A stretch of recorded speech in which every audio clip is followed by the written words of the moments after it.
بسم اللہ الرحمن الرحیم۔ دجال۔ پچھلے ویڈیو میں دجال کون ہے اس کے متعلق چند باتیں پیش کی گئیں۔ پہلا سامری جادوگر، دوسرا ہیرم ابیف کے بارے میں۔ آج کا جو ویڈیو ہے اس میں دجال کا شخصی خاکہ ہے۔ امریکہ۔ بعض حضرات کا کہنا ہے کہ امریکہ دجال ہے کیونکہ دجال کی ایک آنکھ ہوگی اور امریکہ کی بھی ایک آنکھ ہے۔ اس کی مادیت کی آنکھ کھلی جبکہ روحانیت کی آنکھ چوپٹ ہے۔ وہ مسلمانوں کو ایک آنکھ سے اور غیر مسلموں کو دوسرے آنکھ سے دیکھتا ہے۔ اس کو اپنے فائدے کی چیز نظر آتی ہے، دوسرے کے نقصان سے اسے کوئی سروکار نہیں۔ اس کی کرنسی پر ایک آنکھ بنی ہوئی ہے، دجالی آنکھ، جو شیطانی تکون کے اوپر پر اسرار علامات کے بیچ میں ہے۔ اس کی سرزمین پر دجالی تہذیب جنم لے چکی ہے، پروان چڑھ رہی ہے اور مادی طاقتوں پر غیر معمولی اقتدار کی بدولت وہ نیو ورلڈ آرڈر کے ذریعے دنیا میں دجالی نظام برپا کرنا چاہتا ہے۔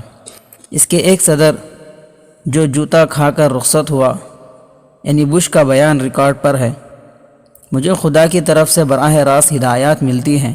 یہ تو دعوی نبوت کے مترادف ہے اور دجال پہلے ایسا ہی دعویٰ کرے گا۔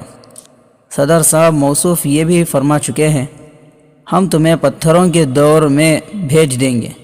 یہ فرعونی لہجے تو دعوی خدائی کے ہم معنی ہیں، اور دجال آخر میں خدائی کا دعویٰ کرے گا۔ دجالیت دراصل جھوٹی خدائی کا دوسرا نام ہے، وغیرہ وغیرہ۔ جو حضرات اس رائے کو اہمیت دیتے ہیں وہ دو طرح کے ہیں۔ نمبر ایک، کچھ تو احادیث کا علم نہ ہونے اور غلط فہمی کے بنا پر ایسا سمجھتے ہیں۔ ان کے پیش نظر کوئی غلط مقصد نہیں، یہ لوگ معذور ہیں۔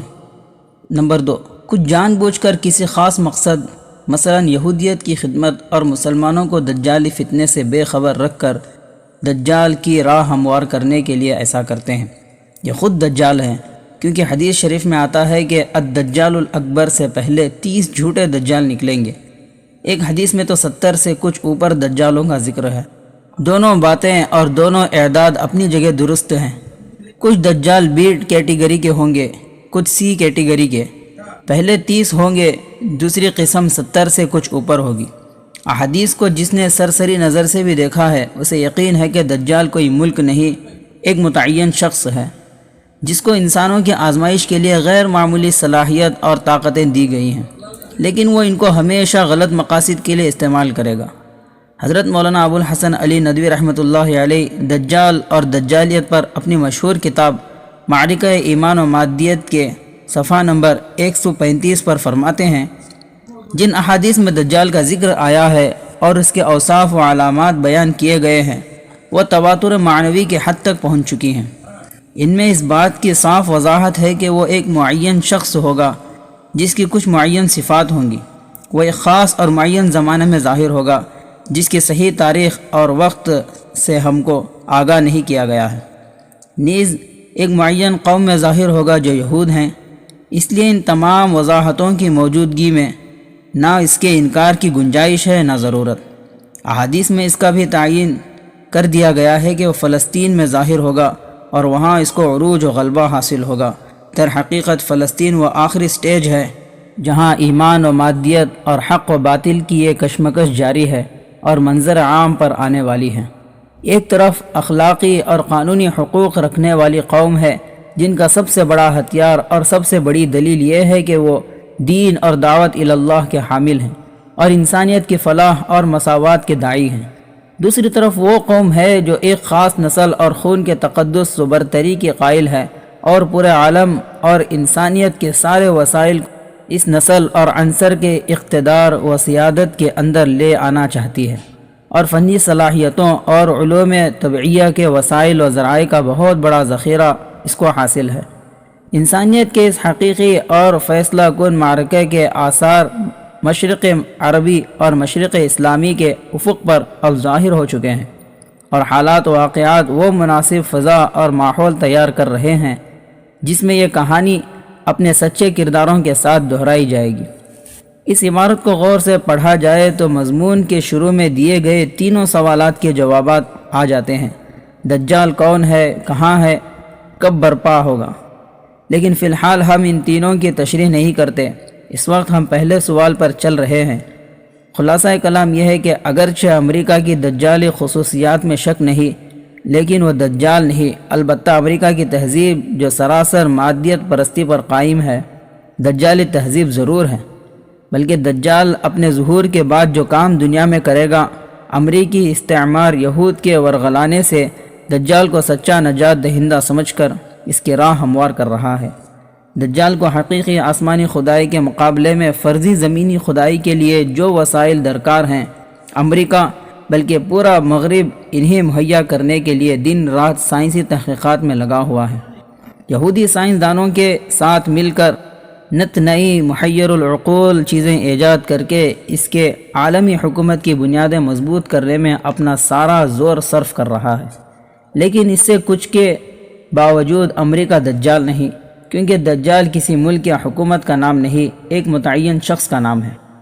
آئیے ذرا ایک نظر ان احادیث پر جن سے صاف معلوم ہوتا ہے کہ الدجال الاکبر یعنی مسیح کاذب ایک مخصوص حلیہ رکھنے والا انسان ہوگا۔ نمبر 1، وہ الدجال مسیح کاذب ایک نوجوان مرد ہوگا، اس کے بال چھوٹے اور گھنگریالے ہوں گے، اور وہ ایک آنکھ سے نابینا یعنی کانا ہوگا۔ رواہ صحیح مسلم۔ نمبر 2، رسول مقبول صلی اللہ علیہ وسلم نے ایک دفعہ خواب میں دیکھا کہ وہ کعبے کا طواف کر رہے ہیں کہ اس دوران انہیں دجال دکھایا گیا۔ آپ صلی اللہ علیہ وسلم نے فرمایا، وہ بھاری بھرکم جسم، سرخ رنگت، گھنگریالے بال اور ایک آنکھ سے نابینا ہے، اس کی آنکھ لٹکے ہوئے انگور کے دانے جیسی ہے۔ رواہ صحیح بخاری۔ نمبر 3، اس کی پیشانی پر لفظ کافر لکھا ہوگا، اور ہر ایمان والا چاہے پڑھا لکھا ہو یا ان پڑھ ہو وہ اس لفظ کو پڑھ سکے گا۔ رواہ مسند احمد۔ مذکورہ والا احادیث صراحت کے ساتھ المسیح الدجال کے خد و خال اور شخصیت پیش کرتی ہیں۔ ان کے مطابق الدجال ایک نوجوان ہوگا، وہ تنو مند اور بھاری بھرکم ہوگا، اس کا سرخ رنگ ہوگا، اس کے بال گھنگریالے اور بہت چھوٹے کٹے ہوئے ہوں گے، اس کی دونوں آنکھوں میں عیب ہوگا، وہ ایک آنکھ سے اندھا ہوگا، اس کی دوسری آنکھ اس طرح ہوگی جیسے انگور کا لٹکتا ہوا دانہ، اس کی پیشانی پر دونوں آنکھوں کے درمیان لفظ کافر لکھا ہوگا۔ نیٹوں کے جو ٹینک خلیج کی جنگ اور کوسو کی جنگ میں استعمال ہوئے، ان پر لفظ کفر لکھا ہوا تھا۔ ہر ایمان والا چاہے پڑھا لکھا ہو یا ان پڑھ، لیکن وہ کافر کا لفظ اس کی پیشانی پر لکھا پڑھ لیں گے، جبکہ کافر آکسفورڈ کا گریجویٹ ہو یا ہارورڈ کا ماسٹر، وہ یہ لفظ نہیں پڑھ سکیں گے۔ اسے ایمان کی برکت اور کفر و نفاق کی نحوست کے علاوہ اور کیا نام دے؟ وہ جتنا زیادہ عصری تعلیم یافتہ ہوگا وہ اتنا ہی اس کے چنگل میں پھنسے گا، کیونکہ عصری تعلیم عقلیت پسندی سکھاتی ہے۔ جو جتنا سیدھا سادہ واجبی دینی تعلیم والا مومن ہوگا وہ اس سے اتنا ہی محفوظ رہے گا، کیونکہ دینی تعلیم عقلیت کے پار دیکھنے کی صلاحیت پیدا کرتی اور روحانیت سکھاتی ہے۔ اب یہ لفظ تجریدی انداز میں لکھا ہوگا یا قابل ادراک انداز میں، اس کو خدا ہی بہتر جانتا ہے۔ ہمیں اس تجسس میں پڑھنے کے بجائے اس کی فکر کرنی چاہیے کہ ہم اس کے فتنے سے محفوظ رہیں اور وہ ہمارا ایمان گدلا نہ سکے۔ اس کا طریقہ ہمارے سچے خیر خواہ حضور صلی اللہ علیہ وسلم نے بتایا ہے، اور اس کتاب کے آخری مضمون میں اس کی تفصیل آ رہی ہے۔ بات دور ہوتی چلی گئی، بحث یہ ہو رہی تھی کہ دجال کسی ملک یا تہذیب کا نام نہیں، یقینی طور پر ایک انسان کا نام ہے جو کچھ اضافی صلاحیتوں اور حیوانی جبلتوں کا مالک ہے۔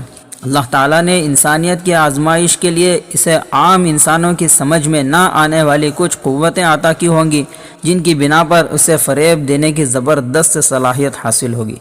لوگوں کو آیات و احادیث کے ذریعے یقین دلایا گیا ہوگا کہ یہ جھوٹا خدا ہے، سراپا شر ہے، اس کے معبدے دیکھ کر ایمان خراب نہ کرو، لیکن وہ ایمان کی کمزوری، اہل علم سے دوری اور مغرب کی مادہ پرستی اور شہوت پرست تہذیب سے متاثر ہونے کی بنا پر اس دھوکے باز کی جھوٹی دلیلوں سے سحر میں آ جائیں گے۔